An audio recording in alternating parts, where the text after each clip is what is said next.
Hello, welcome to the Dear Nikki podcast, where I'm going to be giving you personalized user research advice based on your questions or struggles. So let's dive into today's episode.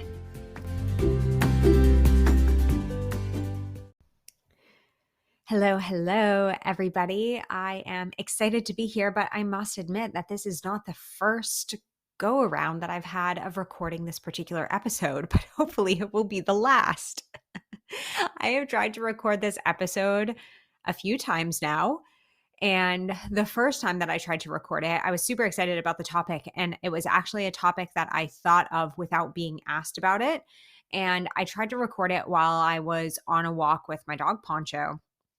And the audio was just absolute crap. You couldn't hear me. I mean, I live on an island with a lot of wind. I don't know what I was thinking. I thought for some reason if I put in my headphones and hoped for the best and maybe walked some of the back lanes, you could hear me fine. But yeah, the audio was absolutely terrible. So I scrapped the idea for a while. And now I got recently this request for this particular episode. And I was super excited. I was about 10 minutes into the episode, so a third of the way there, and my calendar notification went off despite me having Do Not Disturb on. This is a constant battle. I'm telling you, it is a constant battle. Any sort of noise is a constant battle for a podcaster, I feel like. And it's such an anxiety kind of anxious, at least I feel like anxiety provoking situation where I turn off all my notifications. I do not disturb things. I do all of the things that I'm supposed to do, but somewhere there's some window on my computer on something that goes off during my podcast episodes. Either that or Poncho starts barking, which he's in the room with us right now. So let's hope for the best so that this is the last time that I record this episode.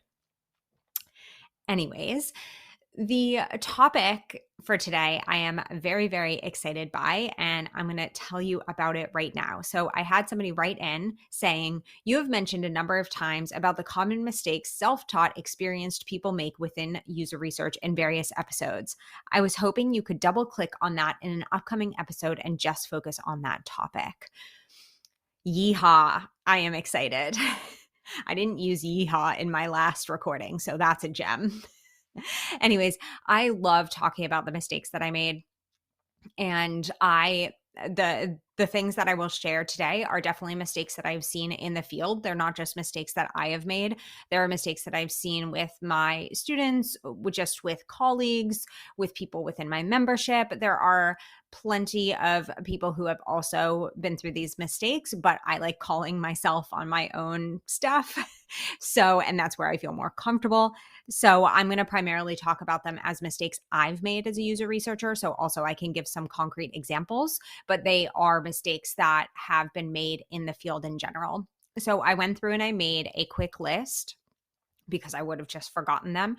And we have 10. I don't know if we're going to get through all 10, but we're going to try. And if we don't get through all 10, I might make this a 2-part episode because I do find it really important to talk about mistakes and what they mean and how we can maybe come together to understand we are not the only ones who are making mistakes, even if they seem common or obvious or something that we shouldn't be doing, right? So we should come together to understand that we all make these mistakes and we can move past them. So we're going to try and get through as many as possible in the next 30 minutes. And let's just see where that takes us. I'm really, really excited to talk about this particular subject. I just love talking about mistakes. I think that they are so important. They are how we learn. So mistakes are not bad, right? Even really bad ones that I've made. But mistakes are not bad inherently. So let's go through the first one. And this first one might be seen as more of a personality trait, but I still think that it can show up, especially for self-taught user researchers. So the first mistake that I've made as a user researcher is a level of perfectionism with my work. So especially because I was the first user researcher at a company, the only user researcher at this company, and I was self-taught, I was terrified I was absolutely terrified of sharing any sort of outcome, anything that I created, any sort of deliverable with people before I thought that it was absolutely perfect, right? So I had this level of perfectionism that came to my work that is actually what we tell product and tech, so like our colleagues, not to do. We're like, MVP, put it in front of users and get it ripped apart. Yay, this is great, right? I did not take any of that advice for my own work, and I really, really should have. So what happened was I was creating deliverables or reports or, personas. I remember, the first set of personas that I ever created, I mean, they weren't good. They weren't going to be good. Honestly, they were my first set of personas. They weren't going to be good. But this first set of personas, it took me such a long time. It was like painstaking. And I didn't share it with anybody until the last possible moment on the deadline when I was presenting them. Nobody got a heads up. Nobody got to give any feedback. And people had a lot of feedback. And they had a lot of questions, and they were concerned that some of the information wasn't actually that helpful. Did I have other information? And I was furious, to say the least. Of course, eventually I turned that onto myself, which was quite negative at the time. But I was so angry and I was so frustrated because I had just spent such a long time on these personas only for people to kind of call them useless in a very nice way, right? Which they were. So I just didn't want to face that fact at that time. And so what happened with me was that my perfectionism and my fear of showing people that I was either self-taught or I didn't know all the answers to everything made me not share things with people early and often. And what that resulted in was a lot of problems with my deliverables or with my outcomes where they didn't address or include information that people actually needed, and they didn't address the problems that people wanted to solve, right? And this leads actually very well into my second mistake, was not seeking that feedback. So that perfectionistic attitude led me to just like not sharing anything and including with my manager until the last possible second, and also making myself sick trying to make something so perfect. Also, keep in mind that personas are meant to be dynamic, and most deliverables are meant to be dynamic. So they're meant to change. And so I made myself sick trying to make this perfect thing that was ultimately going to change, right? And so leading into that second one was that I didn't seek feedback at all. And so what happened with not seeking feedback is that I was I had no idea how to improve. People would ask me questions if I shared something with them, and I would say, "Oh, yeah, sure. I'll get back to that, or maybe I'll add that in later." And so, but I wasn't seeking proactive feedback, which meant that the things that I shared kind of didn't hit the mark. And then what would happen is people would see research as less valuable, and then they would see me as more closed off and not as open to like receiving constructive feedback, right? And those two things in tandem were horrible for user research at an organization, right? So I didn't look for people to give me feedback. I didn't ask for it, and so people didn't give it naturally. And so I didn't know if something was working or not. I got mad when people weren't using my reports, but I didn't try and understand why they weren't using them, right? I just kind of said, well, people don't appreciate me, right? Rather than trying to understand how I could help them better and how I could use them to get me that feedback. And so, again, that was pretty detrimental to my career as a researcher because it meant that people stopped coming to me as much because they didn't see the value in user research, especially when I was creating something that didn't really help them, right? And I wasn't asking for any feedback. And then that also led to me being stagnant in my career because I was looking around saying, okay, what am I supposed to improve in? Nobody's telling me where I should improve and whatnot. And I had a lot of like team of ones, only researcher, not having a research manager. I had a lot of those instances. And so I wasn't looking for feedback from anybody else as well. So I was kind of just stuck. So all of those mechanisms where I did not ask for feedback, really, that was one of the worst times in my career. because I was just so stuck and I had no idea how to improve. I had no idea why people weren't listening to me. I had no idea why research wasn't being valued. I was frustrated. I was upset. This was around the time in my career where I almost quit. Right. And so what happened is I finally switched to this mentality of asking for feedback. And that changed everything because then I was able to share things more openly with people, right? And get that feedback and not be as scared of it. So I got used to it. And then my outcomes and deliverables were much more impactful and effective because they actually addressed things that people need because I got that feedback earlier, right? And then I wasn't so frustrated. And then when I asked for feedback in general as well, I was able to highlight areas that I could improve upon, such as in like processes, right? So that was very helpful in springing me forward in my career. And I will say, I didn't take everybody's feedback. I took some with a grain of salt because not everybody can give good feedback, but still I was open to listening to people's feedback, and then I could identify what trends there were in feedback and what was the best feedback to listen to. And kind of similarly to both of the perfectionism and the not seeking feedback, something that I did before was doing research without stakeholders. And I know this sounds really weird, but I totally did this. I am very guilty. So I would conduct research without stakeholders. And that was even like from the get go, I would just be like, okay, we're going to do research on this. And I would kind of just pick something, or I just like would not have them in the process with me because I was thinking that they were too busy or they didn't want to be involved or they shouldn't be involved. I had a lot of weird connotations and biases and thoughts and opinions that were not well formed because I was self-taught. So I would read articles on how stakeholders should not come to interviews because it's too much for users. Or I would read articles where people said that you're supposed to do research alone, right? And so because of that self-taught nature, I would take in those opinions as my own. Right? And people were like, oh, stakeholders don't care about research. And so I then said the same. And so what happened is I would conduct research without stakeholders. Obviously, we all know where this ends up, dying somewhere in a Google Drive when it's done, right?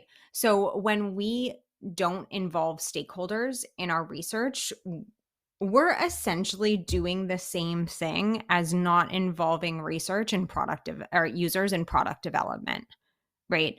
Because our stakeholders have so much knowledge and so much context that we might not have, whether that be about the business, the team, analytics, the product, whatever it might be. Our stakeholders can give us so much information, right? They can help us focus our research. They can help us ensure that the research we are doing is helpful for them, right? So when we come together to form a research study with stakeholders, those are usually the most impactful and most successful studies, right? Even if they're a bit hard in the beginning, they are generally super impactful because we've come together, we've aligned on a problem space, we've talked through everybody's expectations, the outcomes that we need, the information that we need, what we're trying to achieve with this study. We've all aligned on that. We all have a shared understanding of exactly what the end of the research project is going to look like. The researcher can go out. Obviously, stakeholders should be involved in that as much as humanly possible, right? So they should come to interviews or sit into interviews or usability tests or whatever it is, watch the recordings, be part of the debriefs, be part of the synthesis sessions, right? Be part of the ideation. If we take stakeholders away completely, and I know I've worked on plenty of projects where my stakeholders have not been available for various reasons, such as they didn't want to be or they couldn't be, right? And I have had to do research in a vacuum, but at least I started with stakeholders. I always do my best to make sure that they're part of the planning process if they can't come along with me during the entire project. But if they are, and if you're able to engage your stakeholders throughout that entire process, they just have such a deeper understanding of the users and of the project. And it makes it a lot easier for them to take the information that you gathered, whether that be insights or findings, whatever that is, and turn it into something that is actionable because they've seen the user using something during a usability test, or they've heard the user talk about a struggle that they had during an interview, right? Or they saw and watched the patterns come through during a synthesis session. And everybody is aligned on all of this information. And at the end, we're creating something that is personalized for our stakeholders, right? And that's what we need to do. And so I would, again, liken doing research without stakeholders is the same as doing product development without users, right? You don't have your key people there that you're trying to understand and that you're trying to create projects around. And I will say that there is also a space for proactive research. So reactive research to me is when somebody comes to you with a request, right? A stakeholder comes to you with a request, you react to that request doing research, right? Proactive research is when you think as a researcher, hey, I think that this is an area that needs research, right? But very rarely do we do proactive research without first engaging our stakeholders to understand the areas in which they have questions or the areas that have knowledge gaps, right? So whenever we do proactive research, or whenever I have done proactive research in the past, I usually hold a workshop on question gathering where I gather stakeholders' questions and start to see the patterns in them and see if there's any strategic research that I can do that helps multiple teams and answers pretty big questions, right? So even when we are being proactive with our research, our stakeholders are still involved in that process because ultimately we're trying to help them, right? We are a support system for our stakeholders. So it is important to put them at the center of our studies, right? Because they are the people that we need to help. So we need that input from them in order to create effective studies. So that is another mistake that I have made and also seen a lot. And again, just even if your stakeholders don't care, they don't want to engage with you at all, they don't want to be a part of the process, they don't want to come to research, they don't want to come to the synthesis sessions, as much as you can, right? Try to get them as part of the planning so that you can at least understand the information that they need, right? What I will do is something that's also important in this whole like getting stakeholders as part of the research process is the mindset behind treating stakeholders like users. So I am going to link to my ebook, and I feel so fancy saying that it's my ebook. I'm going to link to my ebook all about how to treat your stakeholders like users and get them a little bit more engaged in your research process. So check out that ebook. It's I don't know, 15, 20 pages long, and it has a lot of really great information on how to engage with your stakeholders more. The next mistake that I made was not using research goals, right? So that kind of meant that my research didn't have a focus, right? And I didn't really understand when I was beginning my career, but I would also say for a while that I needed concrete research goals, right? And it wasn't because I didn't necessarily learn that, but it was often because either I wasn't sure how to define them because I wasn't including stakeholders, or I was trying to do too much within a research study. And so I had about 50 million goals, right? And so when you have 50 million goals, you don't really have a goal for your research. You just have a blob of a study. So what I tried to do was answer too many research questions or just give such a general, and this was also something that I did with proactive research for a while, is I just went so general where I was like, we're just going to talk to users, right?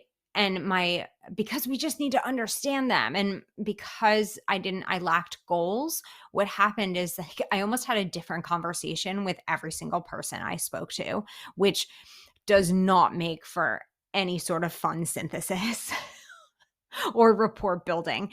In fact, it makes for a very terrible time and a lot of questioning on if you are a good researcher or not. So that's something that I identified with hugely.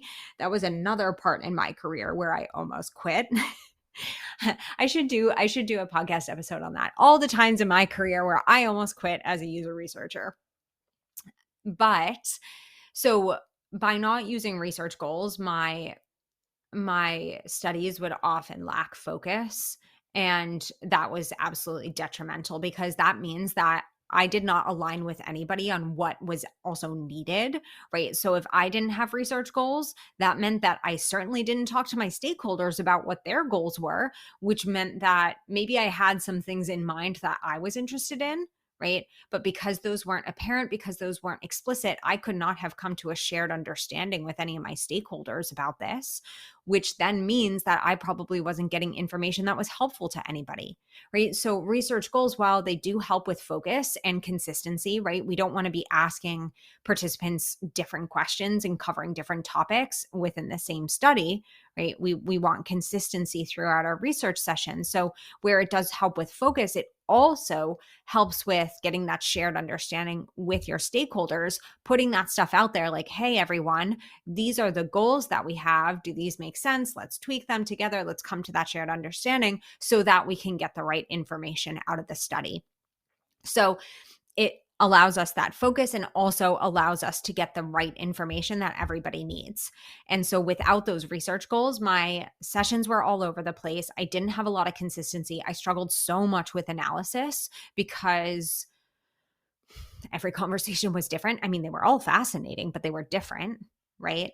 And then the information that I was getting wasn't necessarily aligned with or helpful at that level for stakeholders. So again, research just looks like a waste of time. I can't believe I said that out loud, but it does, honestly. And so that was hugely detrimental to my career. And it's also a mistake that I still see, right? So sometimes we can get really wrapped up in a request or in something that we feel like we should be doing, and we skip right to, or a stakeholder comes to us with a request and it's skipping right to like usability testing or card sorting or this or that or the other thing, right? And instead of, and this is something that I am very guilty of, instead of really taking a step back and saying, okay, what are the goals? What are we trying to achieve?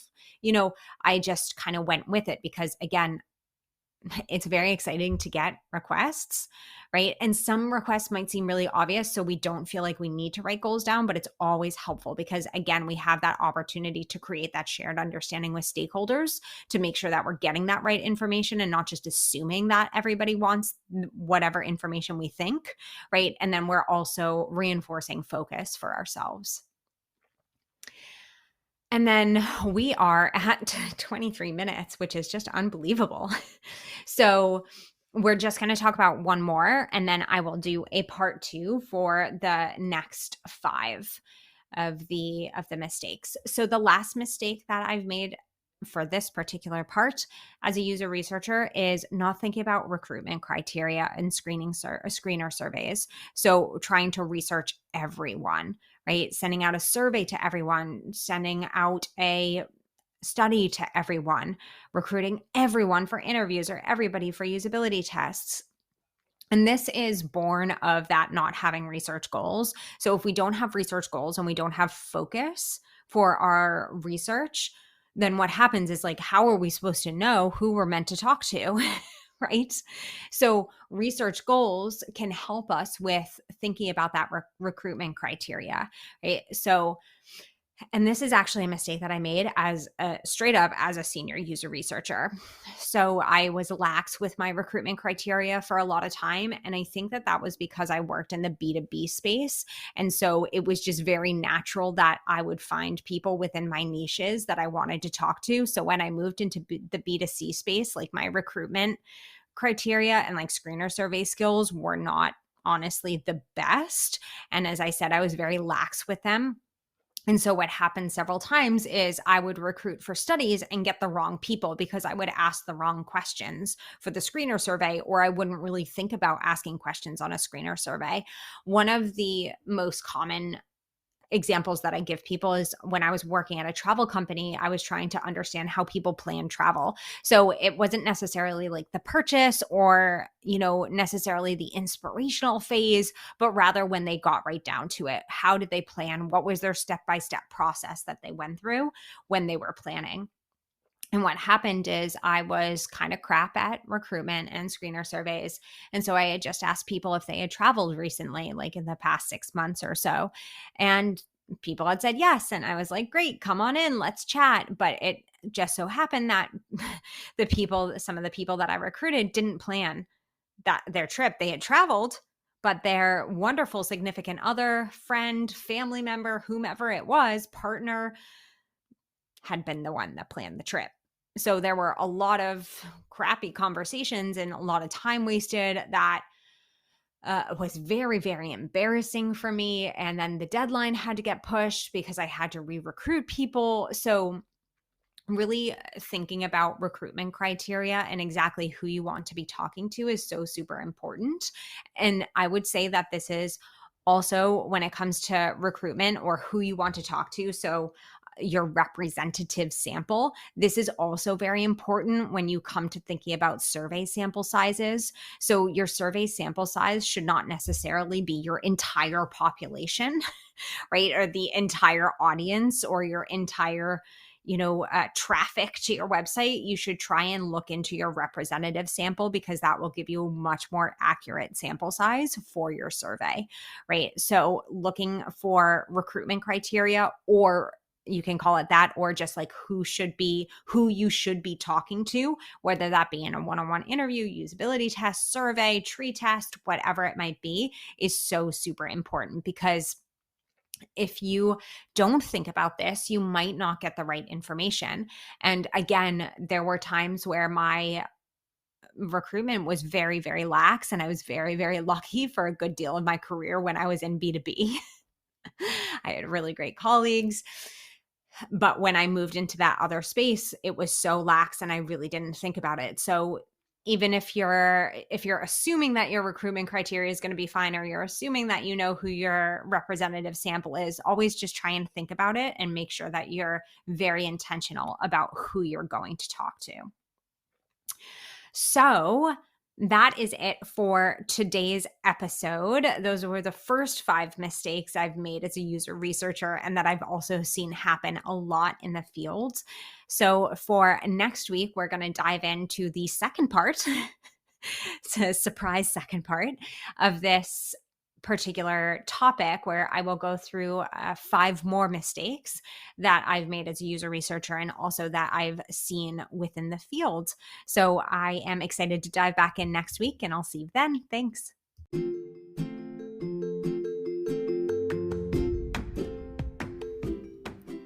Thanks again for listening. Don't forget to hit subscribe and submit your next question. And I look forward to talking to you all soon. Bye.